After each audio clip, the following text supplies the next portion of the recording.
నమస్తే, welcome to Abhinav Bharat. Mahabubnagar జిల్లా కేంద్రం మత్స్య పారిశ్రామిక సహకార సంఘం చైర్పర్సన్గా, ఇన్ఛార్జ్ పర్సన్గా మహబూబ్నగర్ జిల్లాకు చెందినటువంటి గోనెల శ్రీనివాసులు నిన్న నియామక పత్రం ఎమ్మెల్యే చేతుల మీదుగా అందుకున్నారు. ప్రస్తుతం మన దగ్గర ఉన్నారు, వారితో మాట్లాడదాం. అన్న చెప్పండి, చాలా రోజుల తర్వాత మీకు చైర్పర్సన్గా అవకాశం వచ్చింది, ఎలా అనిపిస్తుంది? మీడియా ప్రతినిధులకు ధన్యవాదాలు. వాస్తవం ఏంటంటే గత 30 సంవత్సరాల నుండి మత్స్యకారుల యొక్క సంక్షేమ పథకాల విషయంలో మరియు ఆర్థిక విషయంలో, వ్యాపార విషయంలో, చెర్లు ఏదైతే చిన్న చెర్లు, పెద్ద చెర్లు వీటిపైన సమీక్ష అప్డేట్ ఎప్పుడంటే అప్పుడు వాళ్ళ కుటుంబాల దగ్గర ఉండి సంఘాల యొక్క ప్రతినిధులతో కలిసి రాజకీయంగా కానీ ఆర్థికంగా కానీ ఇవి మొత్తం టోటల్గా అన్ని విధాలుగా ఉమ్మడి మహబూబ్నగర్ జిల్లా ఏదైతే అల్లంపూర్ నుండి షాద్నగర్ లాస్ట్ బోర్డర్ వరకు 30 సంవత్సరాల నుండి ఎక్స్పీరియన్స్ ఉన్నది, అనుభవం ఉన్నది. నా బయోడాటా మొత్తం కలిసి కాంగ్రెస్ గవర్నమెంట్ ఏదైతే ఇప్పుడు నడుస్తుందో, మళ్ళీ ఇప్పుడున్న కాంగ్రెస్ ప్రభుత్వానికి నా బయోడాటా, నేను చేసిన సేవా పథకాలు, నేను చేసినవన్నీ మీడియా కానీ ప్రెస్ కానీ మొత్తం టోటల్గా నేను గవర్నమెంట్కి సబ్మిట్ చేయడం జరిగింది. మళ్ళీ ఏదైతే నేను పంపించిన దాన్ని ఇక్కడ ఇంటెలిజెన్స్ కానీ, ప్రైవేట్ ఇంటెలిజెన్స్ కానీ, గవర్నమెంట్ ఇంటెలిజెన్స్ ప్రకారంగా వాళ్ళు ఇక్కడ మొత్తం టోటల్గా ఎంక్వైరీ చేయడం జరిగింది. ఎంక్వైరీ చేసి మొత్తం టోటల్గా మత్స్యకారుల కుటుంబాలకు చాలా దగ్గరగా ఉన్న వ్యక్తి ఎవరు అని అంటే గోనెల శ్రీనివాసులు అని చెప్పి కన్ఫామ్ చేసుకున్నారు. చేసుకున్న తర్వాత అక్కడ ఏదైందంటే స్టేట్లో 10-12 జిల్లాలకు పర్సన్ ఇన్ఛార్జ్ల నియామకంలో మహబూబ్నగర్ కూడా ఒకటి ఉంది అని చెప్పి అక్కడ ప్రపోజల్ చేయడం జరిగింది, చెప్పడం జరిగింది. వాటితో పాటు ఇక్కడ మొత్తం టోటల్గా కాంగ్రెస్ శ్రేణులకు ఎన్ఎం శ్రీనివాసరెడ్డి గారు, మహబూబ్నగర్ ఎమ్మెల్యే గారికి, మరి దేవరకద్ర కానీ, మరి ఏదైతే ఆ జడ్చల కానీ, మరి ఎంపీకి దాదాపు 18 మండలాలు మొత్తం టోటల్గా తిరగడం జరిగింది. రాత్రి పగలు అహర్నిశలుగా కృషి పట్టుదలతోన గెలిపించడం జరిగింది. ఎందుకంటే గత 30 సంవత్సరాలు ఉన్న అనుభవము, నాకు రిలేషన్షిప్, నాకు దగ్గర సంబంధం ఉన్న వ్యక్తులు మొత్తం నాకు పరిచయం ఉన్నారు. కనుక ఈసారి చేంజ్ చేయాలి, పార్టీని టీఆర్ఎస్కి వెళ్ళి కాంగ్రెస్ పార్టీని గెలిపించుకోవాలా సంకల్పంతోన మొత్తం టోటల్గా ఉమ్మడి జిల్లాల మనోళ్ళకు మొత్తం మెసేజ్ పాస్ చేపించి సంఘాలకు మొత్తం ప్రెసిడెంట్లకు, జిల్లా సెక్రటరీలకు చెప్పి మహబూబ్నగర్ జిల్లాలో 13-12 మంది ఎమ్మెల్యేలను గెలిపించడం కారణమైంది. ఇప్పుడు ముందు మీరు మత్స్యకారిక సహకార సంఘ చైర్పర్సన్గా ఉన్నారు. అయితే వాళ్ళకి చేయబోయేటటువంటి పనులు ఎటువంటి, ఇప్పటి వరకు అభివృద్ధి చెందినటువంటి విషయం ఏంటి? గతంలో దళారుల వ్యవస్థ ఉండేది, దళారు వ్యవస్థలో వ్యాపారం జరిగేది. మరి ఇప్పుడున్నది దళారులు తీసుకొచ్చి పాండ్ సైజు చేప పిల్లలు చిన్నవి తీసుకొచ్చి చెర్ల ఇడిచి నష్టం మత్స్యకారులకు జరిగేది.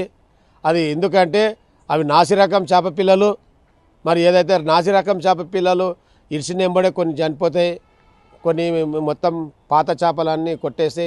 ఎందుకంటే వాస్తవం ఏంటంటే ఏదైతే కాంగ్రెస్ ప్రభుత్వం తీసుకున్న నిర్ణయాత్మకంగా వాకిలి శ్రీనారాయణ మంత్రి గారు మహబూబ్నగర్ జిల్లా వాసి కనుక ఈ మహబూబ్నగర్ ఉమ్మడి జిల్లాలో చెర్లు దాదాపు 600-700 దాకా 1000 చిన్నవి పెద్ద 1000 వరకు ఉన్నాయి. కనుక అన్ని చెర్లకు న్యాయం జరగాలి, అన్ని చెర్ల సభ్యులకు మత్స్యకారులకు బెనిఫిట్ కావాలి, ముద్రాజులకు కావాలని చెప్పి మరి ఈరోజు 130 కోట్ల రూపాయలు గవర్నమెంట్కు కేటాయించడం జరిగింది.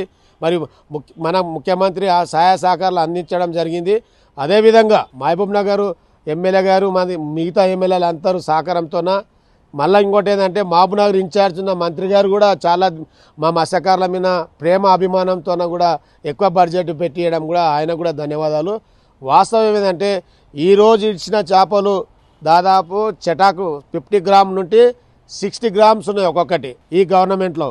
ఎందుకంటే ఏ చేప సావకుండా, ఏ చేప పాతపించకుండా మొత్తం టోటల్గా ఇరిసిన 6 నెలలకే కేజీన్నర అయ్యే అవకాశం ఉంది. కనుక ఈ పరిపూర్ణమైన చేపలు నాసిరకం కాకుండా మంచి రకం చేపలను తీసుకొచ్చి ప్రతి చెరువులో ఇడవడం జరిగింది. వాటికి కానీ నన్ను బండాకొండ ఏదైతే మక్తల్కు తీసుకుపోవడం, మా చైర్మన్ నన్ను వెంబడి పెట్టుకుపోవడం, ఎమ్మెల్యేల మంత్రుల సమక్షంలో డయాస్ మీద చేప పిల్లలు ఇవ్వడం. అదేవిధంగా మహబూబ్నగర్లో కూడా శాసనసభలో ఎన్ఎం శ్రీనివాసరెడ్డి గారి నాయకత్వంలో మంత్రులను పిలిపించి ఏదో ఇబ్రాహీంబాద్లో చేప పిల్లలు ఇప్పించడం, ఆడతో పాటు కోడూరుకు తీసుకుపోవడం. అంటేనే ఒక్కసారి గవర్నమెంట్ నన్ను ఐడెంటిఫై చేసి మా ఎంబడి రా చేప పిల్లలు అని అన్నప్పుడే మాకు తెలిసింది ఇది 100% మాకు వచ్చిందని. ఒకటి గతంలో ఉన్నటువంటి చైర్పర్సన్గా ఉన్నటువంటి వారు ఇప్పుడు మీ నియామకం పైన ఆరోపణలు చేస్తున్నారు, దీన్ని ఎట్లా చూస్తారు? అయితే ఇప్పుడు అతడు ఏమైందంటే వాస్తవం ఏంటంటే 6 నెలలు అన్నాడు, 6 నెలలతో పాటు సంవత్సరం అన్నాడు, సంవత్సరంతో పాటు 2 సంవత్సరాలు అయింది. వాస్తవం ఏంటంటే పర్సన్ ఇన్ఛార్జ్ అన్నప్పుడు 6 నెలలు లేదంటే 3 నెలలే ఉండాలి. ఆ పర్సన్ ఇన్ఛార్జ్తో పెట్టి యాక్చువల్ ఎలక్షన్ చేయాలి, ఎన్నికలు ఏర్పాటు చేయాలి. గవర్నమెంట్ ఒక పర్సన్ ఇన్ఛార్జ్ని పెట్టి ఎన్నికలు ఏర్పాటు చేయాల్సింది పోయి 2 సంవత్సరాల కాలయాపన చేసినాం. 2 సంవత్సరాలు ఉంటే ఇప్పటి వరకు ఎక్కడేసినా గొంగాడు అక్కడనే ఉంది. చేపల సంఘాల విషయంలో కానీ, మార్కెట్ల విషయంలో కానీ, మెంబర్షిప్ విషయంలో కానీ. మరి 2 సంవత్సరాలలో మన ఈ నాసిరకం చేప పిల్లలు ఇడిపించడానికి మనం ఉన్న నాసిరకం చేప పిల్లల బదులు మంచి చేప పిల్లలు, పుష్టికైన చేప పిల్లలు ఇడిపియాలి కదా. ఇవి ఎక్కడైనా 2 ఏళ్ళ నుండి ఎక్కడైనా చేపల మార్కెట్ కట్టించినావా? ఎక్కడైనా లేకపోతే ఎక్కడైనా ఏదైనా గ్రామంలో ఏమన్నా నీకు పండి ఇడిపించి గ్రామం మత్స్యశాఖ భవనాలు కట్టించినావా? లేదు. టైంపాస్ చేసే బదులు ఒక చాతుర్యమైన వ్యక్తిని ఏర్పాటు చేయాలని, సంక్షేమ పథకాలకు సన్వినియోగం ఇచ్చుకోవాలని, కాంగ్రెస్ గవర్నమెంట్కు హుషారైన వ్యక్తులని, మన చదువుకున్న వ్యక్తులని, అనుభవం ఉన్న వ్యక్తులని కాంగ్రెస్ ప్రభుత్వం గుర్తించింది, ఏర్పాటు చేయాలని చెప్పి ఆ అవకాశము నాకు దక్కింది. కనుక నా అవకాశాన్ని కూడా నా మొత్తం పరిధిలోనికి 3 నెలల నుండి 6 నెలలు చూసిండ్రు. మనస్ఫూర్తిగా నేను కాంగ్రెస్ గవర్నమెంట్కు నేను సేవలు అందించిన, మత్స్యకారులకు సేవలు అందించిన కనుక నాకు ఈరోజు 1 ఇయర్ పర్సన్ ఇన్ఛార్జ్గా మామనార్ జిల్లాను మాకు కాంగ్రెస్ ప్రభుత్వం ఎమ్మెల్యేలు కానీ మంత్రులు కానీ ఏర్పాటు చేయడం జరిగింది.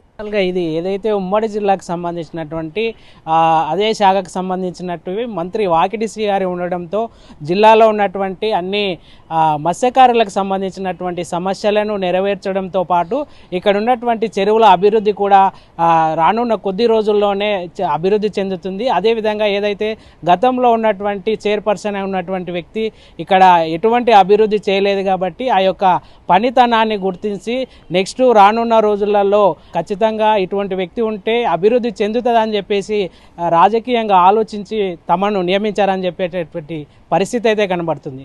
ఇది ఇక్కడ తాజా పరిస్థితి. చందు, అభినవ్ భారత్, మహబూబ్నగర్.